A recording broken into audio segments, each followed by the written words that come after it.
திருநெல்வேலி மாவட்ட அரசு விழாவில் பங்கேற்று சிறப்பித்துக் கொண்டிருக்கக்கூடிய மாண்புமிகு சட்டப்பேரவையுடைய தலைவர் திரு அப்பாவு அவர்களே, மாண்புமிகு அமைச்சர் பெருமக்கள் கே என் நேரு அவர்களே, ஏவா வேலு அவர்களே, KKSSR ராமச்சந்திரன் அவர்களே, தங்கம் தென்னரசு அவர்களே, கீதாஜீவன் அவர்களே, ராஜகண்ணப்பன் அவர்களே, மா சுப்பிரமணியம் அவர்களே, மனோ தங்கராஜ் அவர்களே, நாடாளுமன்ற உறுப்பினர்கள், என்னுடைய அருமை தங்கை திருமதி கனிமொழி கருணாநிதி அவர்களே, திரு ராபர்ட் புரூஸ் அவர்களே, ராணி அவர்களே, சட்டப்பேரவை உறுப்பினர்கள் அப்துல் வகாப் அவர்களே, ரூபி மனோகரன் அவர்களே, முன்னாள் சட்டப்பேரவையுடைய தலைவர் ஆவுடையப்பன் அவர்களே, முன்னாள் அமைச்சர்கள் மைதீன்கான் அவர்களே, சுரேஷ் ராஜன் அவர்களே, பூங்கோதை அவர்களே, தொடக்கத்தில் அனைவரையும் வரவேற்று எழுந்திருக்கக்கூடிய மாவட்ட ஆட்சித்தலைவர் திரு சுகுமார் ஐஏஎஸ் அவர்களே, மாநகராட்சியுடைய மேயர் திரு ராமகிருஷ்ணன் அவர்களே, மாநகராட்சியுடைய ஆணையர் திருமதி மோனிகா ராணா ஐஏஎஸ் அவர்களே, உள்ளாட்சி அமைப்பினுடைய பிரதிநிதிகளே, அரசு உயர் அலுவலர்களே, நலத்திட்ட உதவிகளை பெறுவதற்காக வருகை தந்திருக்கக்கூடிய பெருமதிப்பிற்குரிய பயனாளி பெருமக்களே, என்னுடைய பாசத்திற்கும் பேரன்பிற்கும் உரிய மகளிர் சுய உதவி குழுவை சார்ந்திருக்கக்கூடிய என்னுடைய அன்பிற்கினிய தாய்மார்களே, சகோதரிகளே, பத்திரிகை மற்றும் ஊடகத்துறை சார்ந்திருக்கக்கூடிய நண்பர்களே, உங்கள் அனைவருக்கும் என்னுடைய அன்பான வணக்கம். ஆலயங்கோட்டை சிறையினிலே பாம்புகள் பள்ளிகள் நடுவினிலே அஞ்சாமல் இருந்தவர் யாரு? அது கலைஞரின் புகழை பாடுன்னு 1965 நடந்த மொழிப்போரில் ஈடுபட்ட தலைவர் கலைஞருடைய தீரத்தை சொல்லக்கூடிய வகையில் காரணமாக அமைந்திருக்கக்கூடிய பாளையங்கோட்டை இருக்கக்கூடிய நெல்லைச்சீமைக்கு நான் வந்திருக்கிறேன். அன்றைக்கு பாதுகாப்பு சட்டத்தின் கீழ் கைது செய்யப்பட்டு பாளையங்கோட்டையில் அடைக்கப்பட்டவர் தான் நம்முடைய தலைவர் கலைஞர் அவர்கள். நாடே போற்றும் ஆட்சியை புனித ஜார்ஜ் கோட்டையிலிருந்து அவர் வழங்கினார். அதுதான் திராவிட மாடலோட நவீன தமிழ்நாட்டோட தொடக்கமாக அமைந்தது. இந்திய விடுதலை போராட்டத்திலையும் தமிழ்நாட்டின் வரலாற்றிலேயும் பொன்னால் பொறிக்கத்தக்க தியாகிகளை தந்திருக்கக்கூடிய மண் இந்த திருநெல்வேலி மண். அப்படிப்பட்ட இந்த நெல்லை மக்களுக்கு ஒரு மகிழ்ச்சியான செய்தியை பகிர்ந்துக்க நான் விரும்புகிறேன். இந்த நெல்லையின் அடையாளமாக விளங்குகிறது நெல்லையப்பர் கோயில். 7ஆம் நூற்றாண்டுல நின்று சீர் நெடுமாற பாண்டியரால் கட்டப்பட்ட இந்த கோயில 700 ஆண்டுகளுக்கு பிறகு புதுப்பிச்சு திருப்பணிகள் செஞ்சவர் நம்முடைய தலைவர் கலைஞர் அவர்கள். நெல்லையப்பர் கோயிலோட வெள்ளித்தேர் 1991 தீ விபத்துல எரிஞ்சு போனது. கடந்த பிப்ரவரி மாதம் தான் இதே நெல்லைக்கு வந்தப்போ மீண்டும் அந்த வெள்ளித்தேர் ஓடும்னு அறிவிச்சேன். மகிழ்ச்சியோடு சொல்றேன், இப்போ அதுக்கான பணிகள் எல்லாம் முடிஞ்சிடுச்சு. இன்னும் சில நாட்கள்ல, அதாவது ஜனவரி மாதத்துல முதல் வாரத்திலிருந்து அந்த வெள்ளித்தேர் ஓடும்னு மகிழ்ச்சியோடு நான் தெரிவிக்க விரும்புகிறேன். இப்போ நான் மகிழ்ச்சியில் மட்டுமல்ல பெருமையாகவும் இருக்கிறேன். அதுக்கு என்ன காரணம்னா, நேற்று பொருணை அருங்காட்சியகத்தை திறந்து வச்ச பெருமிதத்தில் கம்பீரமாக உங்கள் முன்னாலே நான் நின்று கொண்டிருக்கிறேன். பொருணை தமிழனுடைய பெருமை, இந்திய துணைக்கண்டத்தினுடைய வரலாறு இனிமே தமிழ் நிலத்திலிருந்து தான் தொடங்கி எழுதப்படணும் என்ற நம்முடைய வாதத்துக்கான சான்றுகளை அறிவியல் பூர்வமாக நாம் நிறுவியிருக்கிறோம். நாம ஏன் கீழடி பொருணைன்னு நம்முடைய வரலாற்று தரவுகளை தொடர்ந்து உறக்க பேசிட்டு இருக்கோம்? தமிழர்களான நம்முடைய பண்பாடு தனித்துவமானது, முற்போக்கானது, இந்திய துணைக்கண்டத்தோட நாகரிகத்தினுடைய தொட்டிலாகவும் உச்சமாகவும் இருந்தது நம்முடைய தமிழ் மாநிலம்தான். அதுக்கு பல இலக்கிய சான்றுகள் இருக்கிறது. ஆனால் இலக்கியம் மட்டுமே ஒருபோதும் வரலாற்று சான்றாகாது. எனவே அதை அறிவியல் ரீதியாக மெய்ப்பிக்கவும் தொல்லியல் சான்றுகளை சேகரிக்கவும் நாம் மேற்கொள்ளக்கூடிய காலப்பயணம்தான் அகழாய்வுகள். இந்த நிலையிலே தான் கீழடை தொடங்கி பல வரலாற்று இடங்கள்ல நாம் மேற்கொள்ளுகிற அகழாய்வுகளுக்கு ஒன்றிய பாஜக அரசு எப்படியெல்லாம் தடை போடுறாங்கன்னு தொடர்ந்து அமலப்படுத்திக்கிட்டு இருக்கோம். அவங்களோட எண்ணம் என்ன? தமிழர்களுடைய வரலாற்று தொன்மையை நிரூபிக்கக்கூடிய ஆய்வுகள் எதுவும் நடக்கக்கூடாது. மீறி நடந்தாலும் அந்த ஆய்வு முடிவுகள் வெளியிலே வந்துவிடக்கூடாது.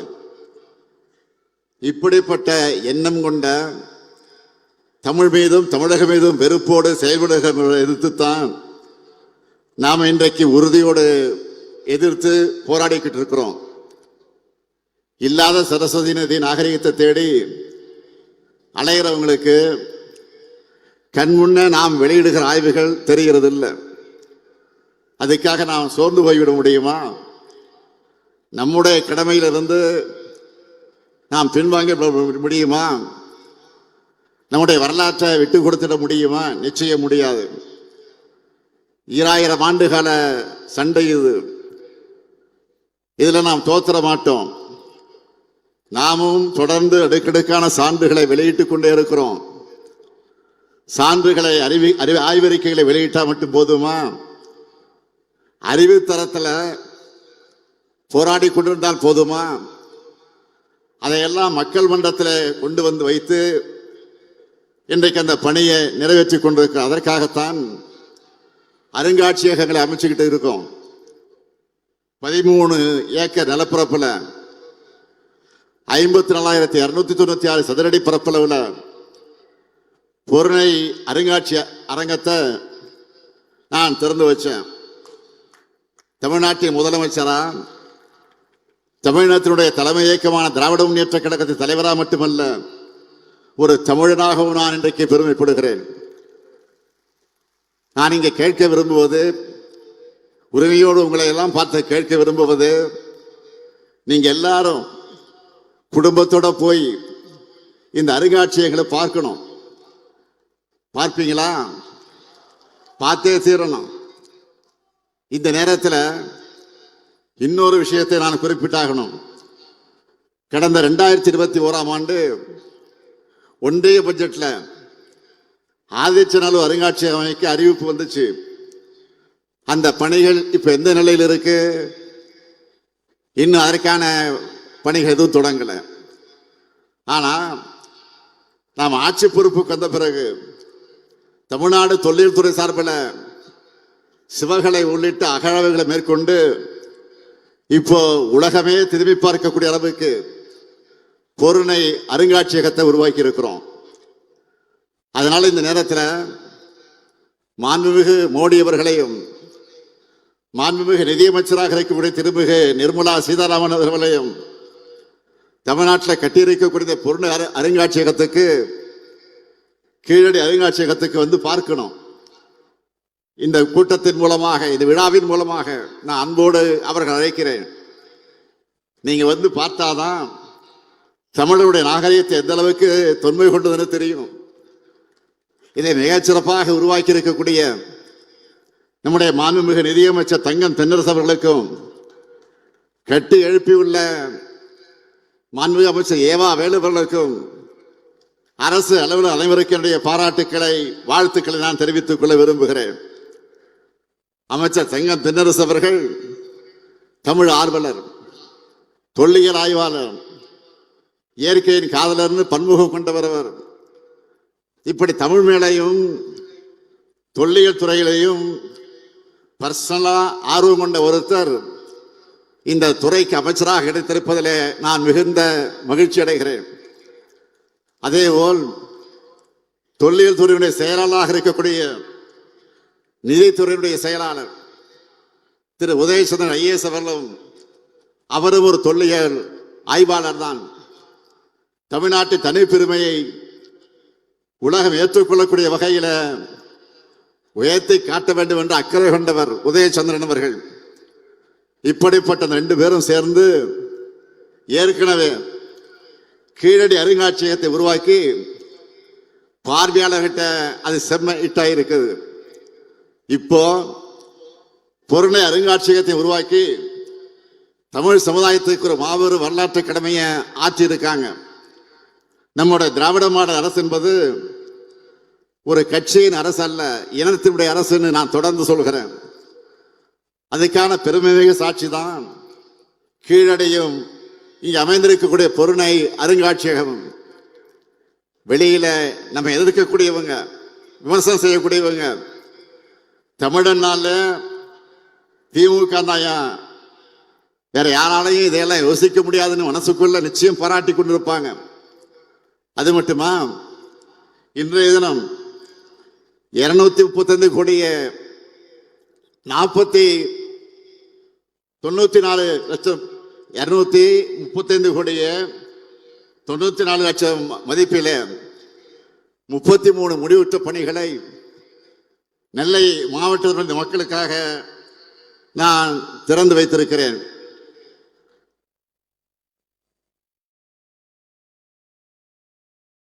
அதில் குறிப்பிட்டு சொல்லணும்னா, நெல்லை பன்னோக்கு மருத்துவமனையில் இதயம், நரம்பு, சிறுநீரகம், கல்லீரல் குறைபாடு அத்தனை பேருக்கு சிகிச்சை வழங்க தேவையான நவீன கட்டமைப்புகளையும் கொண்ட மருத்துவமனை கட்டடம் முக்கியமாக இருக்கிறது. தமிழ் பெருமைக்கு பொருணை மியூசியம், மக்கள் உயிர்காக்க மருத்துவமனை. அப்ப நெல்லை மக்களுடைய அறிவு பசைக்கு என்னன்னு கேட்கிறீங்களா? சென்னையில அண்ணா நூற்றாண்டு நூலகம், மதுரையில கலைஞர் நூற்றாண்டு நூலகம், கோவையில தந்தை பெரியார் நூலகம் மற்றும் அறிவியல் மையம், திருச்சியில பெருந்தலைவர் காமராசர் நூலகம் என்ற வரிசையில நம்ம நெல்லையில கண்ணியத்திற்குரிய காகிதம் இல்லத்தவர்கள் பேரால 100 கோடி ரூபாய் மதிப்பீட்டில் பிரம்மாண்ட நூலகம் அமையவிருக்கு. அதுக்கான அடிக்கலை இன்று நாட்டி இருக்கிறேன். நெல்லையோட அடையாளமா நெல்லையப்பர் கோயில், திருவள்ளூர் இரட்டைப்பாலம், தாமிரபரணி. இந்த வரிசையில் இனி பொருணை அருங்காட்சியகமும் மாபெரும் அறிவு திருக்கோயிலா அமைய போற காகிதமில்ல நூலகம் இருக்கும். நெல்லைக்கு மட்டுமல்ல, பக்கத்தில் இருக்கக்கூடிய தென்காசி, தூத்துக்குடி, கன்னியாகுமரி உள்ளிட்ட தென் மாவட்டங்களை சார்ந்த மாணவர்கள், இளைஞர்கள் இதனால பெரிய அளவில் பயனடைவாங்க. மொத்தம் 356 கோடியே 59 லட்சம் ரூபாய் மதிப்பில் புதிய திட்டப்பணிகளுக்கு அடிக்கல் நாட்டி இருக்கிறேன். 45,477 பயனாளிகளுக்கு 101 கோடி 49 லட்சம் ரூபாய்க்கு நலத்திட்ட உதவிகளையும் வழங்கக்கூடிய முப்பெரு விழாவாக இந்த அரசு விழாவை மிக சிறப்பான வகையில் ஏற்பாடு செய்திருக்கக்கூடிய இந்த மாவட்டத்துடைய பொறுப்பு அமைச்சர், நம்முடைய சீனியர் அமைச்சர்களை ஒருத்தராக விலகிக் கொண்டிருக்கக்கூடிய KN நேரு அவர்களையும் நான் இந்த நேரத்தில் பாராட்டுகிறேன், வாழ்த்துகிறேன். அனுபவமிக்க சிறந்த செயல் வீரர் உங்க மாவட்டத்துக்கு பொறுப்பு அமைச்சராக கிடைச்சிருக்கிறார். அவர் கையில பெரிய துறை இருக்கு. அதனால பெரும்பாலான திட்டங்களை அவரே உங்களுக்கு கொண்டு வந்து விடுவார். சீனியர் மினிஸ்டர் என்கிற காரணத்தால் மற்ற அமைச்சர்களையும் மிரட்டி உருட்டி கனிவா பேசி கொண்டு வந்துடுவார். இங்க நாம நடைமுறைப்படுத்தி வரக்கூடிய திட்டங்களை பார்த்தாலும் நேருவோட எஃபெக்ட் தெரியும். விழாவை சிறப்பாக ஒருங்கிணைச்சிருக்கக்கூடிய அவருக்கும், அதேபோல் மாவட்ட ஆட்சியர் சுகுமார் அவர்களுக்கும், இவர்களுக்கெல்லாம் துணையாக இருக்கக்கூடிய அனைத்து துறை அரசு அதிகாரிகளுக்கும் என்னுடைய மனமார்ந்த பாராட்டுக்களையும் வாழ்த்துக்களை நான் தெரிவித்துக் கொள்ள விரும்புகிறேன். 16 ஆண்டுகளுக்கு முன்னாடியே முதலமைச்சர் கலைஞர் அவர்கள் தாமிரபரணி ஆற்றின் வெள்ள உபரி நீரை வறண்ட பகுதிகளுக்கு கொண்டு போக 369 கோடி ரூபாய் ஒதுக்கி தாமிரபரணி, கருமணியாறு மற்றும் நம்பியாறு வெள்ள உபரி நீர் திட்டத்தை தொடங்கி வச்சார். 2021 நம்ம திராவிட மாடல் ஆட்சி பொறுப்பேற்ற உடனே இதுக்காக தனியாக அலுவலர்களை நியமித்து விரைந்து முடிக்க நான் உத்தரவு போட்டேன். தமிழ்நாட்டின் நதிநீர் இணைப்பு திட்டமாக வெற்றிகரமாக இது முடிக்கப்பட்டு கடந்த பிப்ரவரி மாதம் அது திறந்து வைக்கப்பட்டது. இதனால திருநெல்வேலி மாவட்டத்தில் 14,085 ஹெக்டரும், தூத்துக்குடி மாவட்டத்தில் 8,955 ஹெக்டர்னு மொத்தம் 23,040 ஹெக்டர் நிலங்கள் பாசன வசதி பெற்றது. அதேபோல் பாளையங்கோட்டை, நாங்குநேரி, ராதாபுரம், திருவைகுண்டம், திருச்செந்தூர் ஆகிய சட்டமன்ற தொகுதியில் இருக்கக்கூடிய வறண்ட பகுதிகளில் இதனால நிலத்தடி நீர் மட்டம் உயர தொடங்கி இருக்கு. வேளாண்மை பிணைகள் பெருகி இருக்கு. இப்படி நம்ம திராவிட மாடல் ஆட்சியில திருநெல்வேலி மாவட்டத்துக்கு ஏராளமான நன்மைகளை செஞ்சு இன்றைக்கு மக்களுக்கு அர்ப்பணிச்சிருக்கிறோம். அது மட்டும் இல்ல, நம்முடைய முத்திரை திட்டங்களாக இருக்கக்கூடிய அந்த திட்டங்களை பற்றி சொல்லணும்னா, இந்த நெல்லையில அதன் மூலமாக பயனடைந்திருக்கக்கூடிய அந்த திட்டங்களை பற்றி நான் தலைப்புச் செய்தியாக சொல்ல போகிறேன். பெத்த மகனை கைவிட்டாலும் கூட என் மகன் ஸ்டாலின் இருக்கான்னு தாய்மார்களுக்கு தன்னம்பிக்கை ஊட்டுகிற கலைஞர் மகளிர் உரிமை திட்டம். அந்த திட்டத்தில் இதுவரைக்கும் 2,56,000 பேருக்கு மாதந்தோறும் 1000 ரூபாய் வழங்கப்பட்டு வருது. முதியோர், மாற்றுத்திறனாளிகள் வீட்டுக்கே போய் ரேஷன் பொருட்களை வழங்கக்கூடிய தாய்மன திட்டத்தில் 48,434 பேர் பயனடைகிறாங்க. நலம் காக்கும் ஸ்டாலின் மருத்துவ முகாமில் இதே நெல்லை மாவட்டத்தை சார்ந்த 44,176 பேர் மெடிக்கல் டெஸ்ட் எடுத்திருக்கிறாங்க. விடியல் பயணத்தை பொறுத்தவரைக்கும் சொல்லணும்னா தினந்தோறும் 1,83,000 சகோதரிகள் பேருந்தில் சுதந்திரமாக பயணிச்சுட்டு இருக்கிறாங்க. புதுமை பெண் திட்டத்தில் 29,244 கல்லூரி மாணவர்களுக்கு மாதந்தோறும் 1000 ரூபாய் போய் சேருது. அதேபோல் தமிழ் புதல்வர் திட்டத்தில் 19,426 மாணவர்களுக்கு மாதந்தோறும் 1000 ரூபாய் வழங்கப்படுது. விபத்து நடந்தா உயிர் காக்கக்கூடிய சிகிச்சை அந்த செலவை அரசே ஏற்றுக்கிற இன்னுயிர் காக்கும் நம்மை காக்கக்கூடிய 48 திட்டத்தில் 7,556 நபர்களுக்கு சிகிச்சை அளிக்கப்பட்டிருக்கு.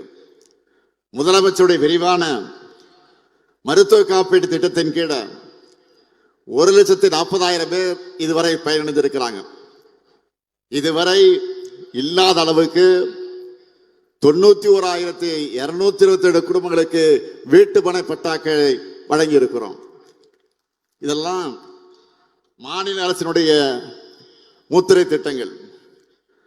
நெல்லைக்குன்னு ஸ்பெஷலா நிறைவேற்றின பணிகள், இப்ப வேலை நடந்துகிட்டு இருக்கக்கூடிய பணிகளை சொல்லவா? மானூர்ல அரசு கலை மற்றும் அறிவியல் கல்லூரி, அம்பாசமுத்திரத்தில் 93 திருக்கோயில்கள் எல்லாம் சீரமைப்புடைய பணிகள் ஆகியவற்றை செஞ்சிருக்கிறோம். இது போக பழமையான 1000 ஆண்டு காலம் பழமையான திருக்கோயிலுக்கான திருப்பணிகள் திட்டத்தின் கீழே 33 திருக்கோயில்களை இன்றைக்கு அந்த பணிகளை நடத்திட்டு இருக்கிறோம். 605 கோடி ரூபாய் மதிப்பீட்டில் 6 ஊராட்சி ஒன்றியங்களுக்கான கூட்டு குடிநீர் திட்ட பணிகள், 421 கோடி ரூபாய் மதிப்பில் களக்காடு நகராட்சி மற்றும் 7 பேரூராட்சிக்கான கூட்டு குடிநீர் திட்ட பணிகள், மணிமுத்தாரண பகுதியில் சாகச சுற்றுலா வசதிகள், பல்லுயிர் பூங்கா உள்ளிட்ட வசதிகளோட சுற்றுச்சூழல் சுற்றுலாத்தர மேம்பாடு, கூட்டப்புலி கூடுதாடையில தூண்டில் வளைவு, ராதாபுரம் வட்டம் விஜயாபதியில புதிய விளையாட்டரங்கம், தாழையூத்து முதல் கொங்காந்தான் பாறை அது வரைக்கும் மேற்கு புறவழிச்சாலை இத்தனை பணிகள் நடைபெற்று வருது. அது மட்டும் இல்ல, காவல் கிணறு ராதாபுரம் சாலையில ரயில்வே மேம்பாலம், புலவநகர்புரம் பகுதியில் ஒய் வடிவில மேம்பாலம், ராதாபுரம் வட்ட ஆலந்துறை ஆற்றின் குறுக்கே உள்ள கஞ்சிப்பாறை அணைக்கட்டை மேம்படுத்தி அதனுடைய மேல்மட்ட மற்றும் கீழ்மட்ட கால்வாய்களை அனுமான நதி வர அகலப்படுத்தக்கூடிய பணி ஆகிய பணிகள் தொடங்க போகுது. மேலும் 1875 கோடி ரூபாய் திட்ட மதிப்பீட்டில் அம்பாசமுத்திர வட்டம் விக்கிரமசிங்கபுரம் கிராமத்தில் கோரையாற்றின் குறுக்கே நீர்த்தேக்கம், 550 கோடி ரூபாய் மதிப்பில் சேரன்மதேவி வட்டம் தெற்கு வீரவநல்லூர் கிராமத்தில் வள்ளிமடை ஓடை குறுக்கே நீர்த்தேக்கம், 477 கோடி ரூபாய் மதிப்பில் திசையன்வெளி வட்டத்தில் இருக்கக்கூடிய குட்டம் அதை சுற்றி இருக்கக்கூடிய பகுதிகளுக்கு வெள்ள நீரை திருப்பிவிட நம்பியாற்றின் குறுக்கே தடுப்பணை அமைப்பது மற்றும் புதிய கால்வாய் அமைக்கக்கூடிய பணிகளுக்கான விரிவான திட்ட அறிக்கை தயாரிக்கப்பட்டு ஒன்றிய அரசினுடைய நீர்வள ஆணை ஒப்புதல் பெற நடவடிக்கை மேற்கொள்ளப்பட்டு வருது. நாங்குநேரியினுடைய கால்வாயை அகலப்படுத்தி புறவழி கால்வாய் அமைச்சு நாங்குநேரி பெரிய குளத்துக்கு கீழ் உள்ள 41 குளங்களை அந்த குளங்களுக்கு தண்ணீர் கொண்டு செல்லக்கூடிய திட்டத்துக்கு விரிவான அறிக்கை தயார் செய்யப்பட்டு வருது. ரொம்ப பெரிய பட்ஜெட்ல செய்யற மெகா திட்டங்களை மட்டும்தான் இப்ப நான் சொல்லி இருக்கிறேன். இன்னும் ஏராளமான திட்டங்கள் இருக்கு, முழுசா சொல்ல நேரம் இல்லை. இத்தனை சொன்னாலும் உங்க ஊருக்கு வந்துட்டு புதுசா அறிவிப்புகளை வெளியிடாம போனா நல்லா இருக்குமா? அப்படியே போனா நேரு சும்மா விடுவாரா? அல்ல, இங்க இருக்கக்கூடிய எம்பிக்கள் எம்எல்ஏக்கள் விட மாட்டாங்க. அதனால நெல்லை மாவட்டத்துக்கான முத்தான 3 அறிவிப்புகளை நான் வெளியிட விரும்புகிறேன். முதல் அறிவிப்பு, திருநெல்வேலி மாநகர் காந்தி நகர் அமைந்திருக்கக்கூடிய ராணி அண்ணா அரசு மகளிர் கல்லூரியில் 11 கோடி ரூபாய் செலவில் அனைத்து வசதிகளோடு புதிய மகளிர் தங்கும் விடுதி அமைக்கப்படும்.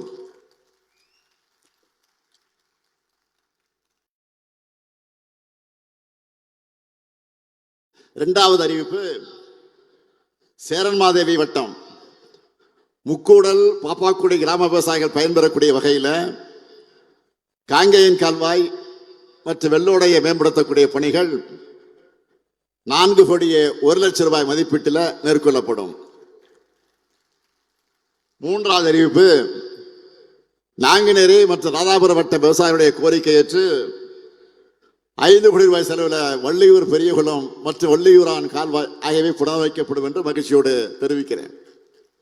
இப்படி மக்களுக்கு தேவையானதை பார்த்து செய்து தரக்கூடிய மக்களாட்சியை நாம நடத்திக்கிட்டு இருக்கோம்.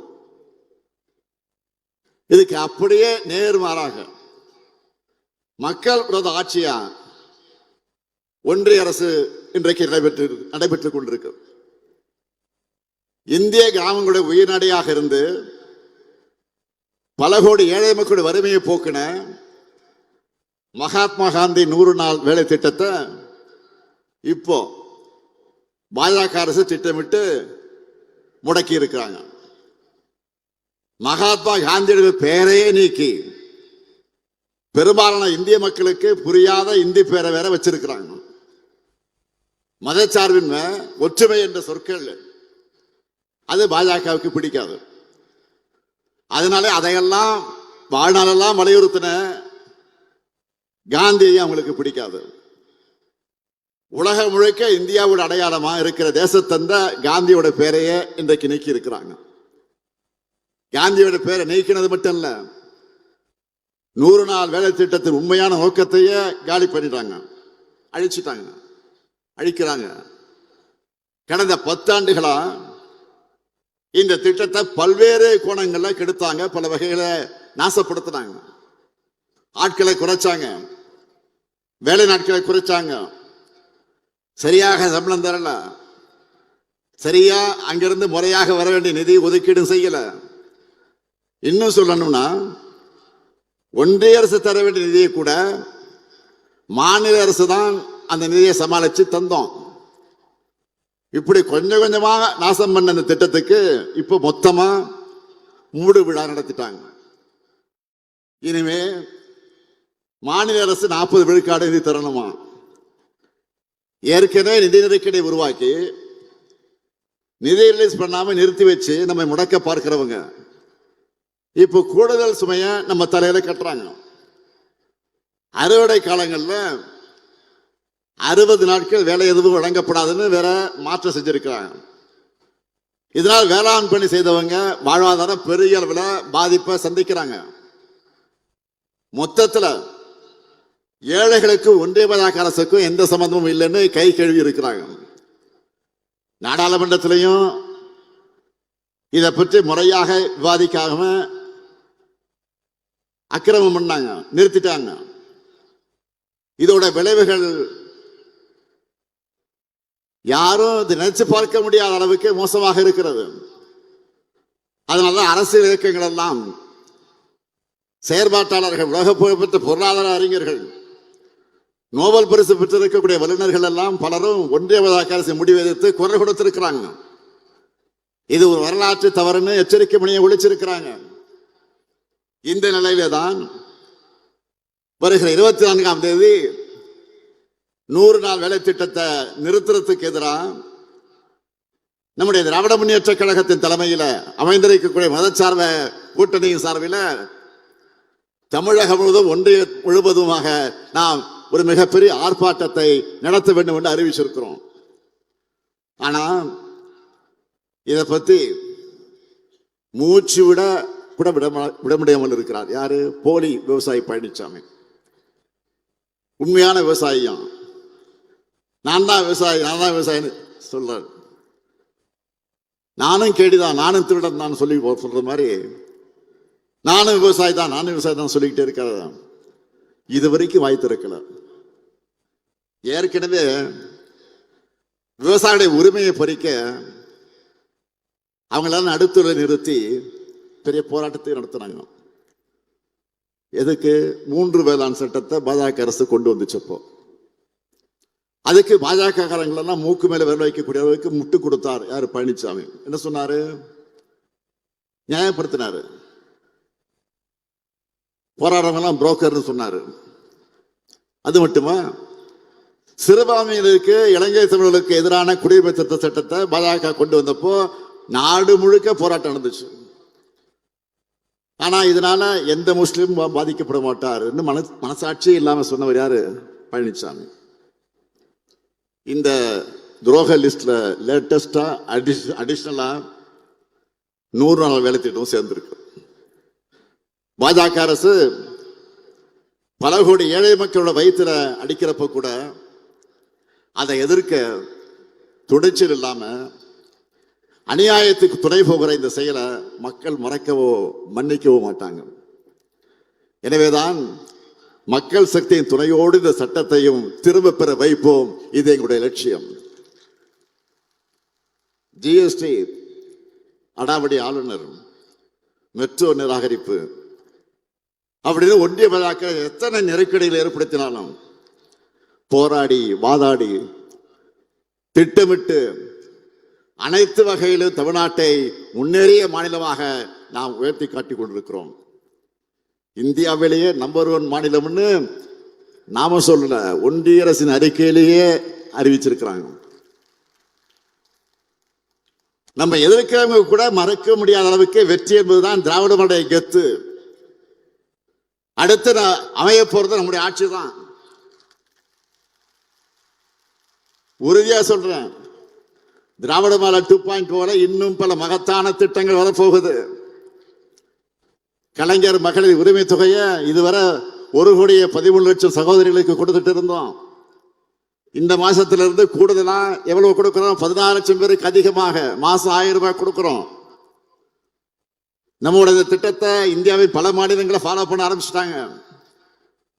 பாஜக ஆட்சி ஒரு மாநிலத்தில் கூட கொடுத்துட்டு இருந்தாங்க. ஆனா இப்ப திருப்பி கேட்கறாங்க அதை கொடுத்தத. ஆனா நம்ம கூடுதலா கொடுக்கிறோம். இப்போ திருப்பி கேட்கல, கூடுதலா கொடுக்கிறோம். இதான் திமுக ஆட்சி, இதான் திராவிட மாடல் ஆட்சி, இதுதான் தமிழ்நாடு. உங்களுடைய அசைக்க முடியாத ஆதரவோடு இது என்றும் தொடரும்.